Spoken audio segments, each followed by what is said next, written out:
Assalamualaikum warahmatullahi wabarakatuh. Apa kabar anak-anak Bu Guru pada hari ini? Mudah-mudahan kita selalu dalam keadaan sehat. Anak-anakku kelas 1 bertemu lagi dengan Bu Erli dalam pelajaran pendidikan agama Islam dan budi pekerti. Pada hari ini kita akan membahas tentang kisah Nabi Nuh alaihi salam. Pada pembelajaran minggu yang lalu anak-anak sudah belajar tentang kisah Nabi Idris alaihi salam. Dan untuk hari ini kita akan belajar tentang kisah Nabi Nuh alaihi salam dan hal apa saja yang bisa kita teladani dari Nabi Nuh alaihi salam. Namun sebelumnya Bu Guru perlu ingatkan kepada anak-anak Bu Guru supaya untuk tidak lupa melaksanakan sholat, ya, dan tetap semangat menjalankan ibadah puasanya. Ayo, siapa anak-anak Bu Guru yang masih sampai hari ini masih berpuasa? Semangat ya sayang ya. Oke, baik, sebelum kita lanjutkan pelajaran hari ini, mari kita berdoa kepada Allah. Semoga ilmu yang kita dapatkan bermanfaat untuk kita. Semua dalam keadaan sikap berdoa. Bismillahirrahmanirrahim. Rabbi zidni ilman nafi'a warzuqni fahma wasi'a. Amin ya rabbal alamin.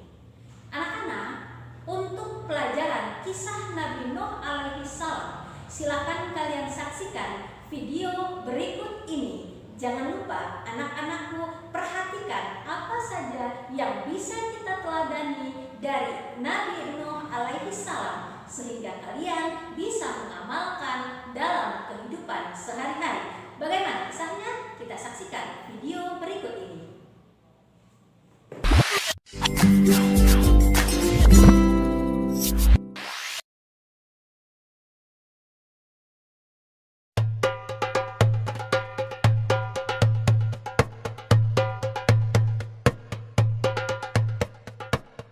Nabi Nuh merupakan keturunan ke-9 dari Nabi Adam alaihi salam.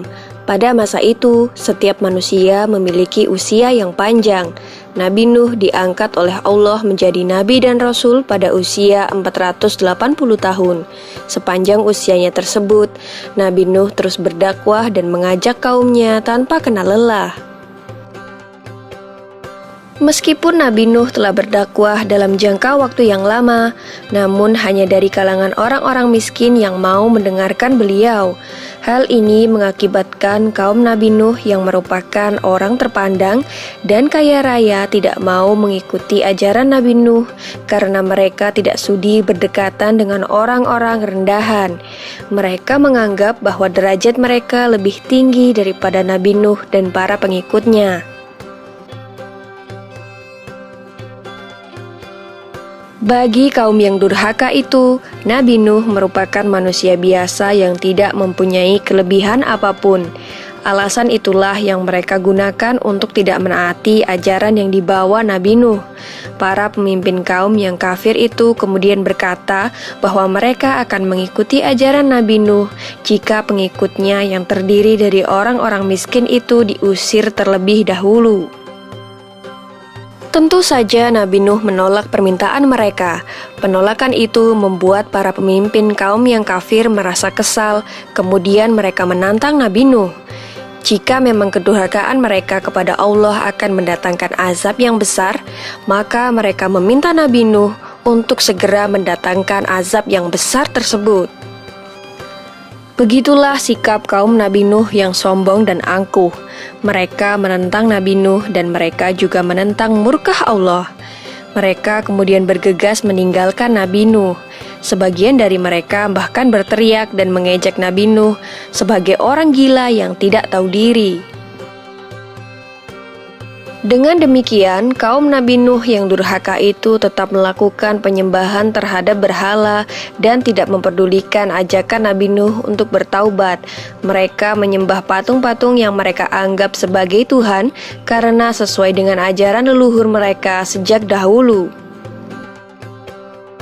Allah kemudian memberikan petunjuk kepada Nabi Nuh agar membangun bahtera kapal yang besar di puncak bukit. Meskipun dikerjakan bersama dengan para pengikutnya, ternyata pembuatan kapal tersebut memakan waktu yang lama.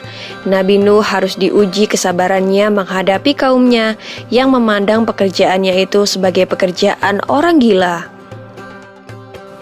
Mereka mengejek Nabi Nuh sebagai orang bodoh karena tidak membuat kapal di laut, melainkan membuatnya di atas bukit. Salah satu dari mereka lalu berkata, "Lihatlah apa yang dilakukan Nuh. Dia dan para pengikut bodohnya membuat kapal di atas bukit." Nabi Nuh dan para pengikutnya tetap tegar dan terus bekerja menyelesaikan bahtera kapalnya.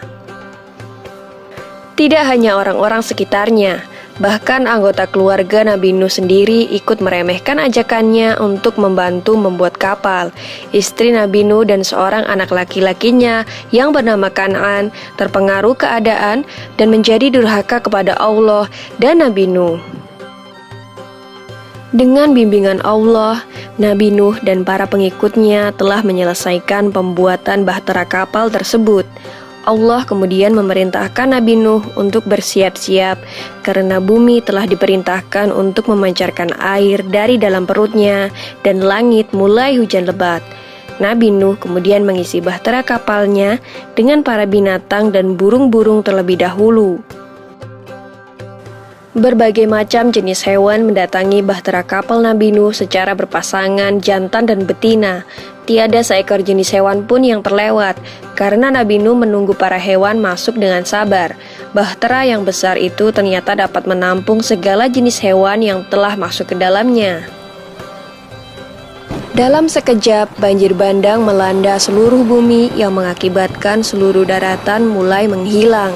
Nabi Nuh yang berada di atas kapal terus berdoa kepada Allah untuk diberi keselamatan.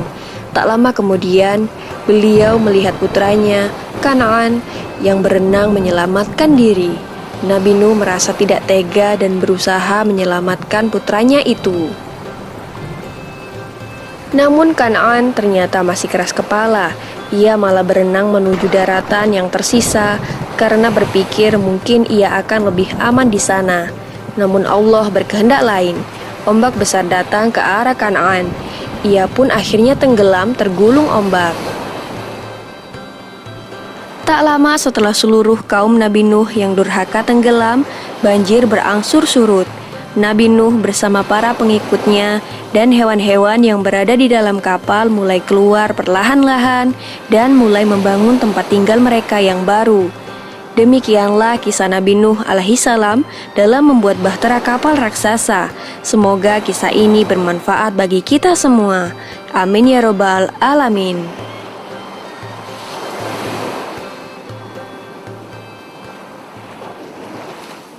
Demikianlah anak-anakku kisah Nabi Nuh alaihissalam.